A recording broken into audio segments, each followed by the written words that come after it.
Assalamualaikum warahmatullahi wabarakatuh. Waalaikumsalam warahmatullahi wabarakatuh. Para bapak sedanten, para ibu sedanten ing hajat niki ingkang penting nggih niki pramila kula nyuwun khidmahipun antengipun ngandirake manahipun jambak-jambak.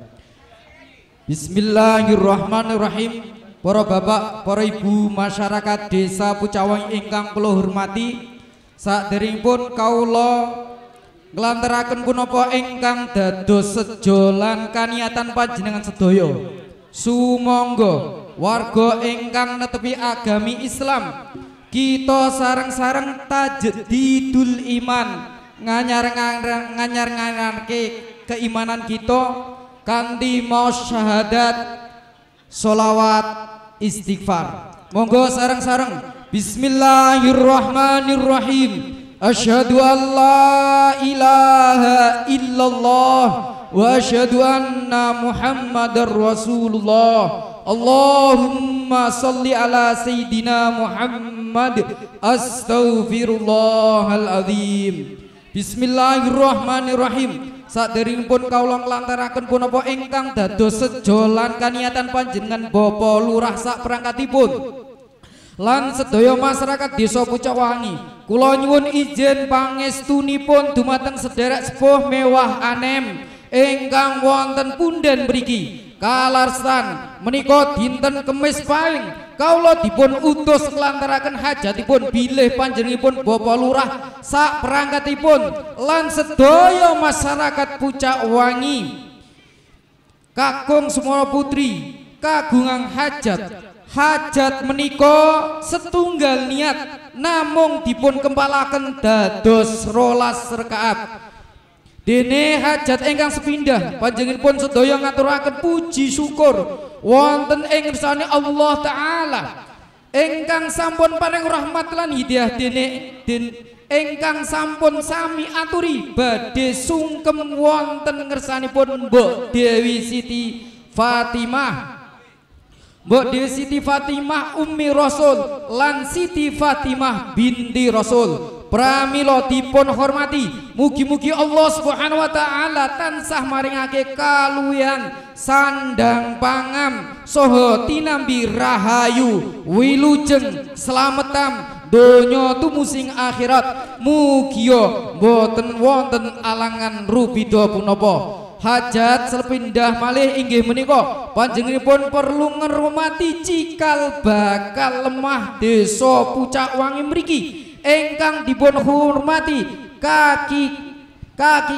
lan nini wali Koryah mriki jalel istri sedaya pramila dipun hormati. Mugi-mugi sedaya warga tansah keparingan tetep imam lan Islam lebur sengkalane kantun seger kuarasane. Mugi dipun tebihake saking panca bayane lan godho rencanane lan dipun cinatekaken barokah lan rezekinipun.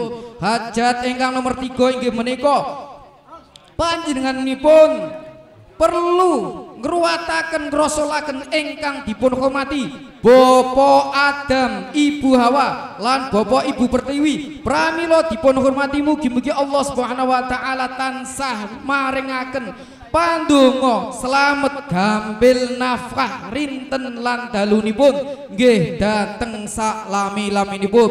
Hajat sepindah malih inggih menika perlu ngaturaken pisang wangi, dandang wangi, jambe surawangi katur dumateng Kanjeng Rasul sedaya. Perlu ngaturaken sekar gondo sarine rasa katur dumateng Nabi Muhammad sallallahu alaihi wasallam minangka dados rasul awal akhir. Mugi katur dumateng Mbok Siti Fatimah Ummi Rasul lan Siti Fatimah binti Rasul. Pramila dipun hormati, mugi-mugi Allah tansah maringake keluwihan sandang pangam saged momong sak anak sikepe lan sak keluargane nggih dhateng sak ingon-ingonipun. Hajat sepindah malih inggih menika hajat kalersan menika dintenipun Kamis Pahing panjenenganipun Bapak Lurah lasak perangkatipun lan sedaya warga desa Pucak Wangi kakung semua putri gadai hajat anggenipun sedekah bumi, mugi-mugi bumi Pucak Wangi tansah keparingan bumi engkang subur makmur, gemah ripah loh jinawe, baldatun thayyibatun warabun ghafur, masyarakat engkang keparingan panjang umur, sehat wal afiat, barokah rezekinipun dipun tebihaken saking Poncobaya, dipun cinataken saking rahmah saha magfirah Allah taala, tansah paring sedayanipun awal akhiripun mugi mboten wonten alangan rubida punapa.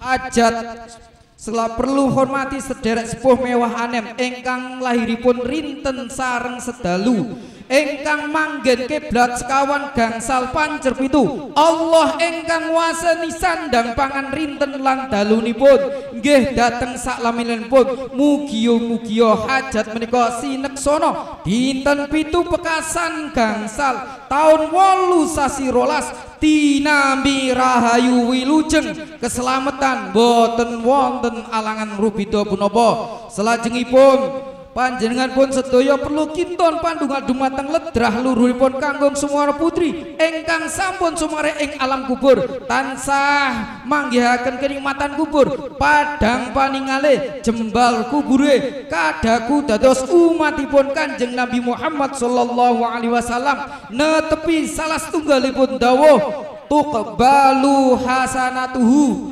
wa tamhu sayiatuhu, mugia tansah katambis daya amal kesanipun lan dipun ngapura sedaya dosanipun. Mewah ingkang alit kirang langkung anggenipun hormat mugi Allah tansah paring pangapunten dumateng sedaya ingkang rawuh wonten panggenan punika awal saha akhiripun mugi mboten wonten alangan rubida punapa. Wontenipun hajat ingkang sepindah malih nggih panjenengan sa perlu ngormati sak werna-wernaning bumi sak kuripe langit pramila dipun hormati mugi-mugi anggenipun nyadong dumateng Allah Subhanahu wa taala ingkang murben dumateng anggenipun sedekah bumi tansah keparingan barokah buminipun, barokah rakyatipun, barokah bapa kepala desa lan sak peringkatipun ugi barokah sak warganipun saha awal akhiripun mugi mboten wonten ala rubida punapa. Hajat sepindah malih panjenenganipun bapa rolah sak perangkatipun lan sedaya masyarakat Pucak Wangi kakung semana putri anggenipun hormat kanthi hormati Sunan Panggung lantaran Sunan Panggung Kalijogo mugi-mugi Allah Subhanahu wa taala tansah jaga lan rumeksa jiwa badane lan raja kayane rinten lan dalune nggih dateng saklami-lami wali wolu songo kinari ingkang sampun sumare wonten ing tanah Jawi anek seni hajatipun para sederek sedaya kakung semana putri awal saha akhiripun mugi mboten wonten alangan rubida bener lir ing sambikala. Hajat sepindah malih panjenenganipun perlu hormati sahabatipun Kanjeng Nabi Muhammad sallallahu alaihi wasallam dipun hormati Abu Bakar, Umar, Utsman, Ali ingkang sampun wangsul wonten tanah suci Mekah Madinah pramila dipun hormati mugi-mugi anggenipun para sederek ngaturaken sedekah bumi punika pinaringan bumi Pucak Wangi tansah keparingan bumi barokah bumi engkang luh jinawi rakyatipun keparingan panjang umur sehat wal afiat dipun tebihaken saking balak lan Poncobaya awal saha akhiripun mugi boten wonten aral setunggal punapa. Salajengipun inggih menika para sederek dateng kawa semana putri hormat dateng Syekh Abdul Qadir Jailani pramila dipun hormati mugi-mugi saking karomahipun Syekh Abdul Qadir Jailani sedaya maksud lan tujuanipun para sederek sedaya kakung semana putri tansah kaparingan kabul dening Allah Subhanahu wa taala. Ingkang terakhir hajat inggih menika ngurmati junjungan Kanjeng Nabi Muhammad sallallahu alaihi wasallam pramila dipun hormati mugi-mugi hajat menika seneksena para nabi para wali para sahabat, para ulama, para tiyang ingkang soleh, para mukmin lan mukminat ingkang sampun kesebat wonten ing Al-Qur'an ingkang agung kanthi aniksana sedaya sederek sepuh mewahanem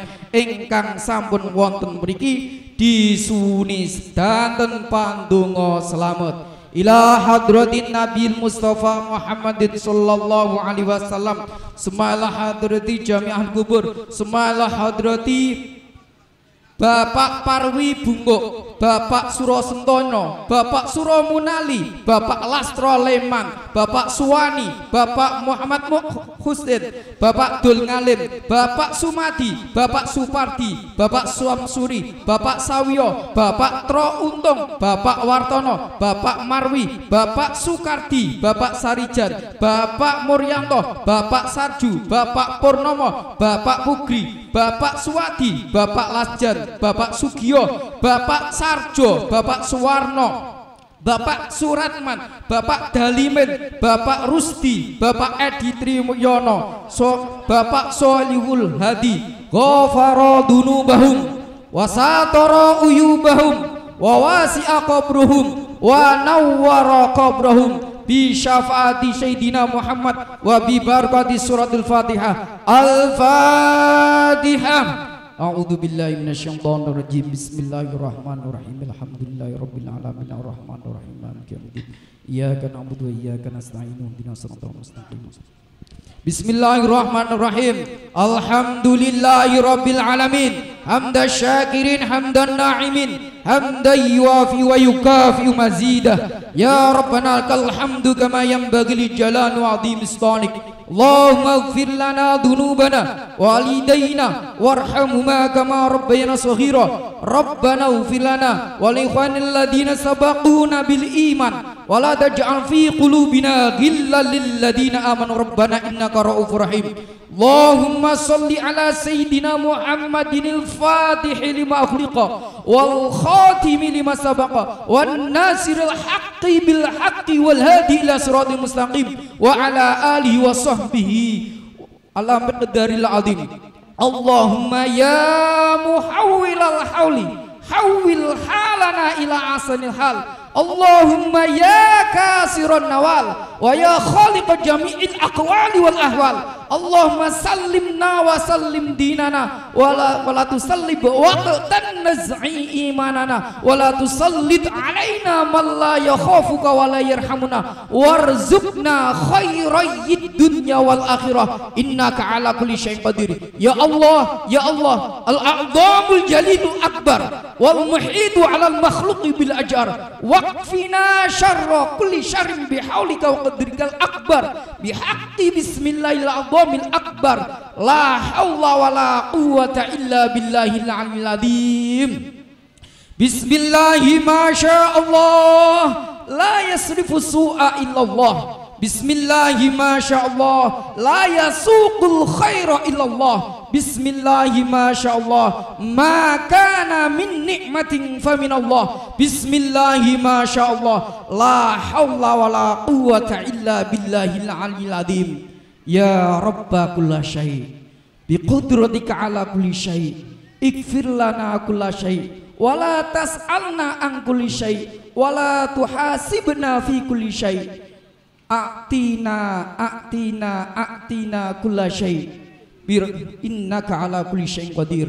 Rabbana atina min ladunka rahmatan wa hayyi' lana min amrina rasyada ij'alna min amrina faraja wa makhraja. Rabbana atina fid dunya hasanah wa fil akhirati hasanah wa qina adzabannar. Sallallahu ala sayyidina Muhammad wa salamun alal mursalin walhamdulillahi rabbil alamin. Alaniyah qabul. Al-Fatihah.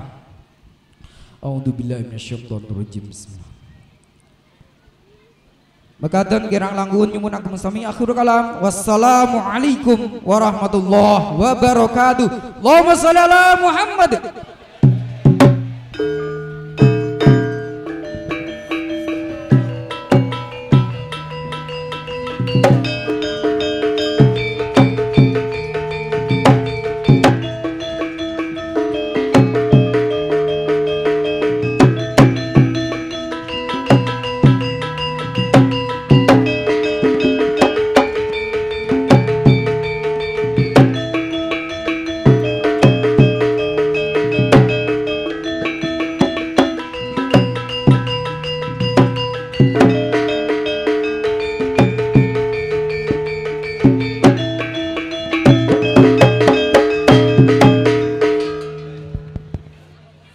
sagunging mural kagagung sumulot dari kang tu kinabekten kados makaten adir hajatan saged bumi mugi saged berkah donya ngantos akhirat amin ya rabbal alamin.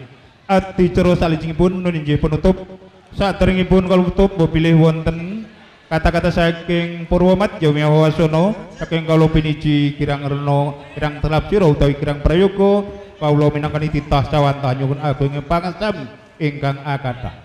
Salajengipun monggo kita tutup kanthi wacan hamdalah alhamdulillahirabbil alamin. Ing wusana akhirul kalam billahi taufiq wal hidayah. Assalamualaikum warahmatullahi wabarakatuh.